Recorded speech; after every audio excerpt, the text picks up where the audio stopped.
Well, hello there. Welcome to my channel. I am the mom of 3 in NYC, and I'm back with another video. Yay! My jazz hands. Who watches Saturday Night Live? Welcome. If this is your first time on my channel, it's awesome to have you. My name is Taneza. I'm the mom of 3. They're reliable, actually. Reliable kids living in the heart of New York City. I would love if you became part of my YouTube family, my tribe. All you gotta do is hit that button down below that says subscribe. Subscribe. Subscribe. Subscribe. Subscribe. Subscribe. Subscribe. Subscribe. I post new videos every single day. I respond to each and every comment. All right, you have just clicked on the review for Married at First Sight, Season 16. This is episode 8, I believe. Poised for Battle. Not a good title, right? Not a good title. This episode starts off with, I have a lot of notes, guys. I'm going to try and get through it in one video. I don't want to do a two-parter. Nicole and Chris. Nicole meets the boys, the dogs, Kobe and Coda. Chris's room looks like a dorm room. He's like, it's a big bed. I was like, that is straight dorm room vibes. I was like, you're a grown man. Come on, amp it up a little bit. Nicole is thinking about what happens after the 8 weeks. She wants a home. She wants a big backyard for all 3 dogs. She really sees the future in this relationship. Dominique and McKinley. McKinley says he feels like a loser. The fact that he's living with friends, and I put sad, like I'm sad that he feels that way. Dominique wants Mac to want to be in her apartment, and they both, you guys, look so awkward. Dominique asks if they make it past the 8 weeks, is this someplace he could see himself staying? Talking about her apartment. He's like, he pauses, right? And then he's like, I don't know, we'll see. Which I think disappointed her. She wants him to be more engaged. And I get it, but that's just not who he is. Gina and Clint. Gina's place. According to Clint, it is well organized. It is well decorated. Gina says that she's just not seeing the progression she hoped for. Something is missing in their relationship, and she does not think it's a good idea to live together. I think, Taneza thinks it's a bad idea. If you don't know but married, it'll be 15 years this year. You guys living separately from the jump is not a good way to start. Not a good way to start, because you're being too comfortable and you are not exerting the effort that's necessary for marriage. My own opinion. Jasmine and Eris. Eris is impressed by Jasmine's pageant paraphernalia. He's like, I asked for a queen and I got one. You sure did, buddy. Eris actually begins to enjoy the puppies, the mini golden doodles. This actually attracts Jasmine even more to Eris. The fact that the runt, I think they named him Tesla, gets along so well with Eris and the dogs. Kirsten and Shaquille. She's a minimalist. That's not minimalist. That's just not decorating. Just because you have a lot of stuff means you're a minimalist. No, you have a little bit of clutter on that counter. Like, you have stuff. Don't have it decorated. You don't have it furnished. That's not being a minimalist. You can tell yourself that, Kirsten, but that's not what that is. Shaquille is confused. He said, is this the model home I walked into?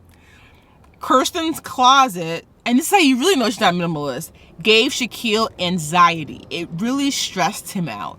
It really, really did. Like, visibly was like, whoa. Dominique and McKinley. McKinley feels like Dominique always has a problem with him. He brings up his dogs and how much they mean to him.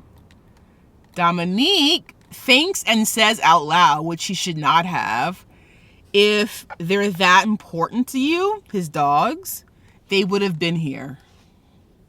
But again, like, there could be a reason. Like, you never asked. And he mentions this. You didn't ask their names. You've never asked to see pictures of them. You've never asked anything about my dogs. And they mean a lot to me. And she's like, well, if they meant that much, they would have been here by now. It's been 5 months. But, like, maybe he wasn't allowed to have them at his friend's parents' home. Like, there has to be a reason. And she didn't even care to question it at all.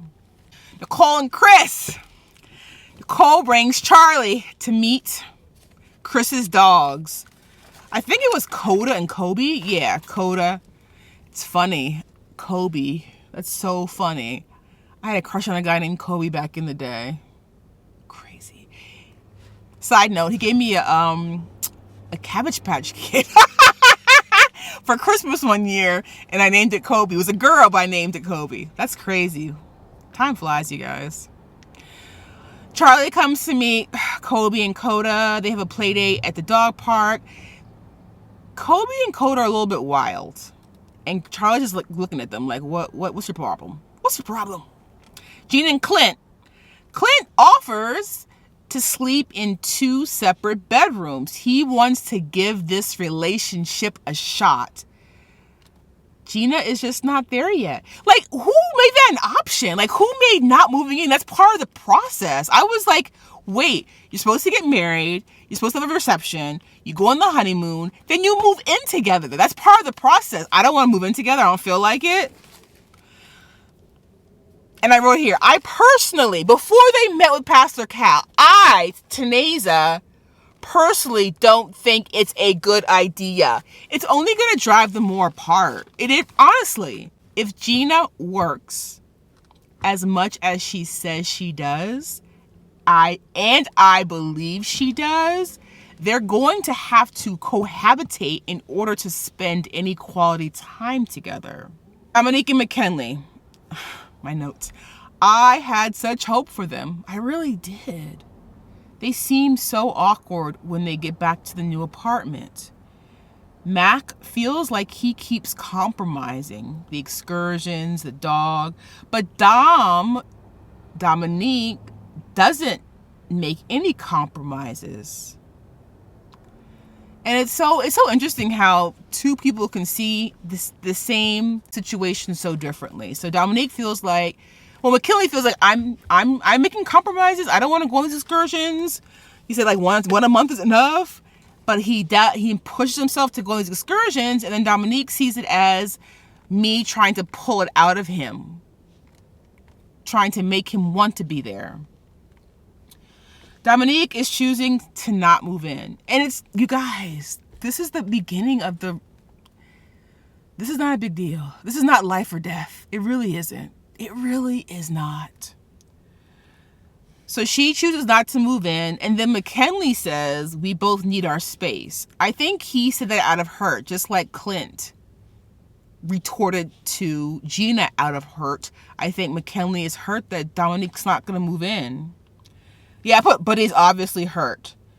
I put my notes, y'all have a long way to go. This is marriage. This is not dating. Time for Pastor Cal.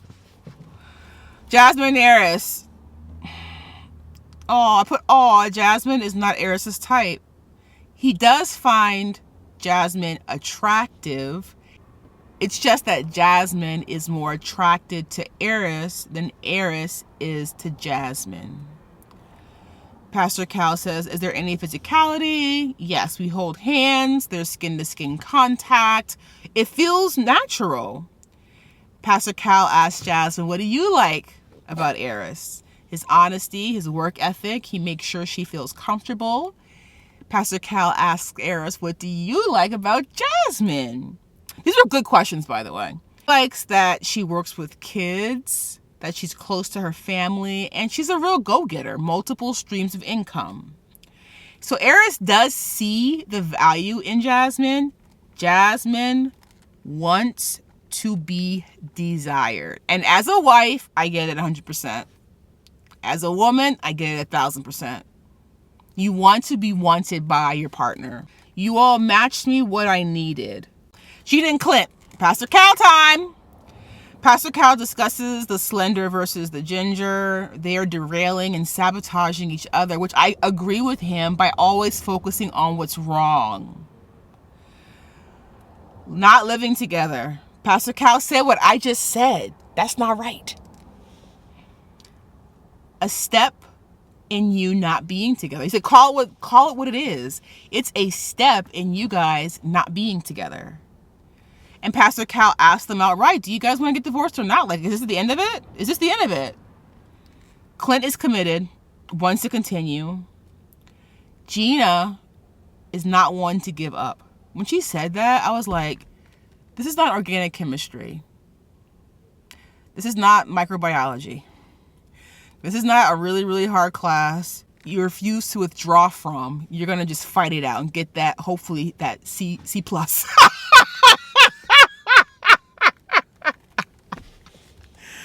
She said she's not one to give up. No. She still is super uncomfortable about moving in. They both have decided to give it another try. Clint is like puffed up. Like, he looks validated by Pastor Cal. He really does. Nicole and Chris, both their leases end at the end of the experiment. Chris has to give notice now, though. Nicole is shocked. I'll say that again. Nicole is shocked that Chris wants to extend for another 9 months. I too agree that's a bad idea. A bad idea.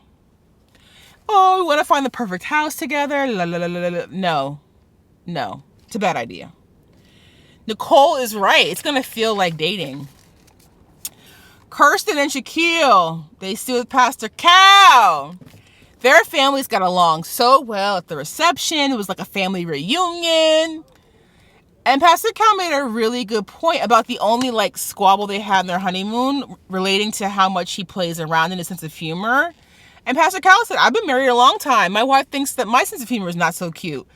But this is his sense of humor. You don't have to like it. And then Shaq feels validated in that moment.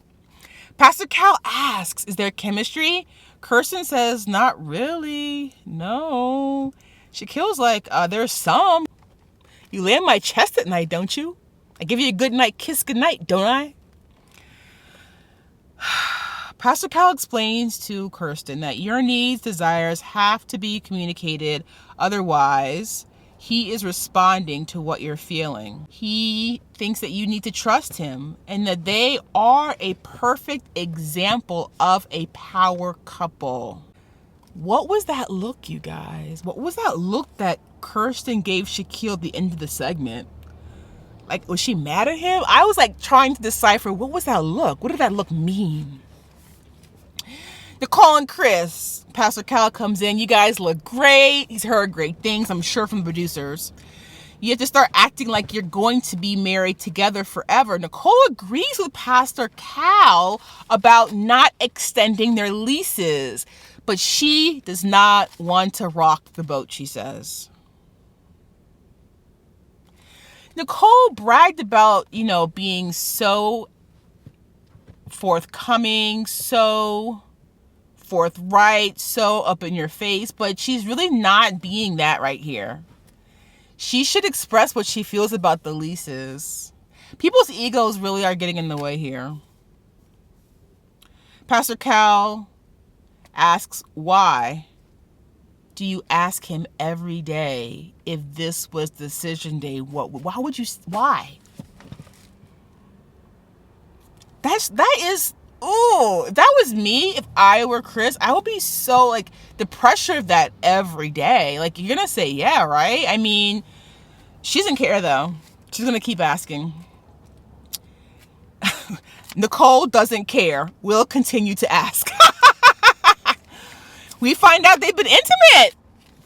This is a new piece of their relationship. That's good. This is a new, what's it called? A new, they have been intimate. This is a new, Dominique and McKinley. From the get-go, Pastor Cal read the room. He's like talking to Dominique. Why you look like you're posed for battle? Both Dominique and McKinley say they asked for things they did not get. Pastor Cal asked them to explain. Dominique wanted someone outgoing, adventurous. Mac didn't want someone as adventurous as Dominique. Make that make sense? Because I don't understand that. Why would you say I don't want someone adventurous? What? Maybe being adventurous is not on your list of 10 things that you want, but to not be adventurous? Who says that? Who says that? I thought that was a really weird comment he made. According to Dominique, dogs in bed was a deal breaker for her. And Pastor Cal asked a really good question. Did you guys want marriage, or did you guys want marriage on your terms? And Pastor Cal is right. These are not big deals. Like, you're making it way worse than it needs to be. I expected more out of Dominique. McKinley feels judged. And then Dominique says, I'm over it. I have in my notes, Taneza, she's not mature enough for this marriage. She's not. You can't say that. Those are hurtful words to say to somebody. You haven't even lived with him yet. My apologies, tribe. My camera cut off, but that was all the information, all the notes that I wanted to share with you guys. Please make sure that you subscribe, you share this video, and you turn on that notification bell. I will see you in my next review. Bye for now.